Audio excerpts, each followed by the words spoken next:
That's who she called, the people she wanted to defund. It's amazing how quickly you can go from these liberals who can't see anything anymore to, what'd you say? I'm calling the cop. Federal equal time rule to declare that anti-Trump material broadcast by Saturday Night Live, Jimmy Kimmel, Stephen Colbert, and others was somehow illegal. I swear, I hear from Donald Trump more than I hear from most of my uncles. And the funniest part is, Trump thinks I don't like this. He thinks it's, but I love this. Series and repeatedly indicated support for executing prominent Democratic politicians. Now she's dialing 911 because she got made fun of. Breaking news. Trump's skin isn't the only thin thing about him. His ego is so fragile, he's suing a late-night host for hurting his feelings. Me in. The report says at least 2 calls were made from the Trump White House to, quote, convey the president's anger regarding Kimmel's monologues. Before we move on, I'd like to ask you a small favor. If you appreciate this content, please take a second to like this video and subscribe to the channel. Over 98% of you watch the videos without subscribing. It costs you nothing, but it makes a huge difference to us. So,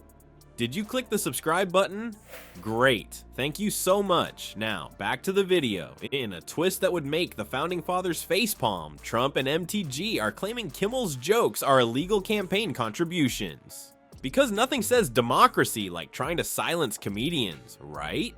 Trump's lawsuit against Jimmy Kimmel isn't just silly, it's like he's throwing a tantrum in a courtroom. ABC contacts my employer. This threat of violence against me by Jimmy Kimmel has been filed with the Capitol Police. So what's got the former president's toupee in a twist this time? Well, it seems Kimmel's jokes have hit a little too close to home for old Donnie Diapers. Let's break it down. Trump is actually suing Kimmel because he can't handle a few jokes. It's like watching a toddler try to sue the boogeyman for scaring him. That's who she called, the people she wanted to defund. It's amazing how quickly you can go from these liberals who can't see anything anymore to, what'd you say? I'm calling the cops. But here's the kicker. This isn't even the first time Trump's tried to silence his critics. Remember when he got all worked up over Saturday Night Live? Well, this is like that, but even dumber. During his presidency, Trump was so bothered by Kimmel's jokes that he had his White House staff call up Disney to complain. Can you imagine? States was so upset about my jokes that I made about him, he directed his staffers at the White House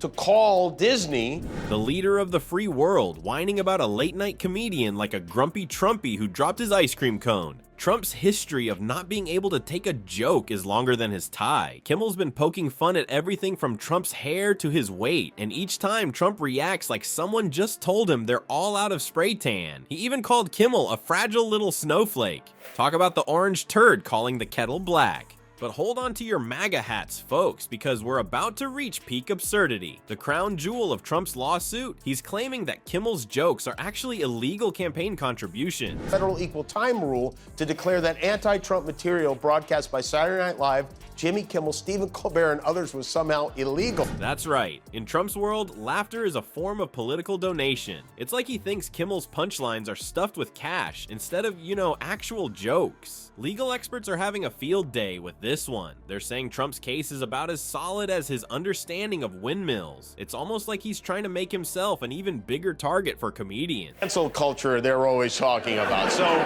after processing the fact that someone called the police on me, believe it or not, this has never happened to me. At this rate, he'll be suing knock-knock jokes for discrimination next. But wait, there's more. Just when you think it can't get any more ridiculous, Trump manages to outdo himself. Buckle up, because we're about to dive into the wacky world of the First Amendment, where apparently Trump thinks freedom of speech comes with a no mocking president's clause. The police and reported this. Not only did she call the police, she called the same police she voted against giving a congressional gold medal to. You know how superheroes have that one weakness that brings them to their knees?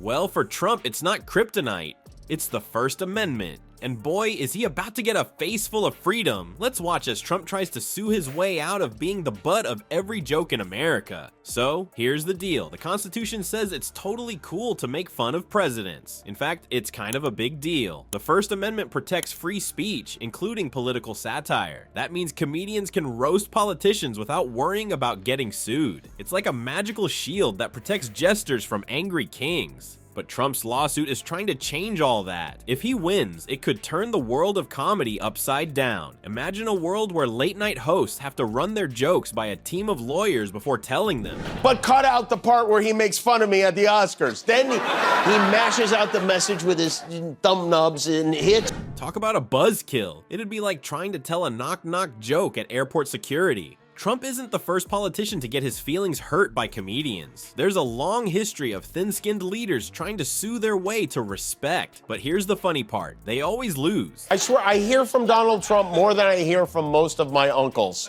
And the funniest part is, Trump thinks I don't like this. He thinks it's, but I love this. It's like watching Charlie Brown try to kick that football. It never works out, but they keep trying anyway. Political humor isn't just about getting laughs. It's a way to keep our leaders in check and make boring political stuff more interesting. Think about it. How many people learned about current events from Jon Stewart or Stephen Colbert? It's like sneaking vegetables into a kid's meal. They're getting something good for them without even realizing it. But what if Trump actually won this lawsuit? It'd be like giving him a magic wand to zap away any joke he doesn't like. Comedians might start censoring themselves, afraid of getting sued. She's a snowflake and a sociopath at the same time.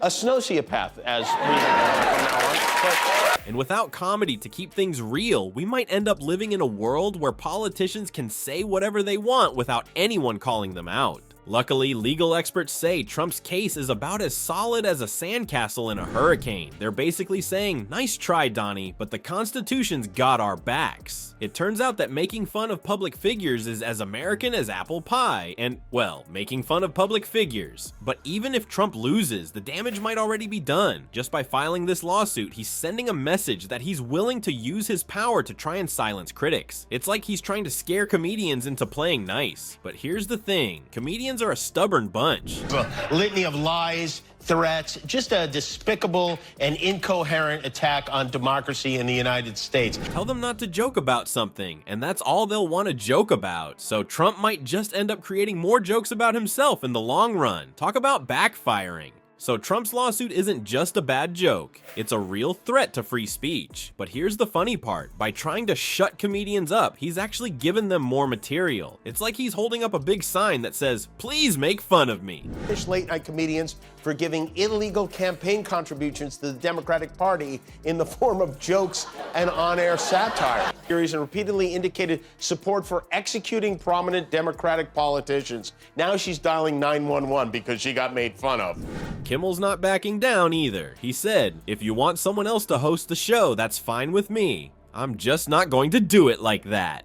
Good on you, Jimmy. He's sticking to his guns faster than Trump sticks to his hairspray. Let's not forget why this matters. In a democracy, being able to laugh at our leaders isn't just fun, it's important. It keeps them honest and reminds them they're not above the rest of us. So next time you hear a joke about a politician, remember, you're not just laughing, you're exercising your rights. And that's no joke.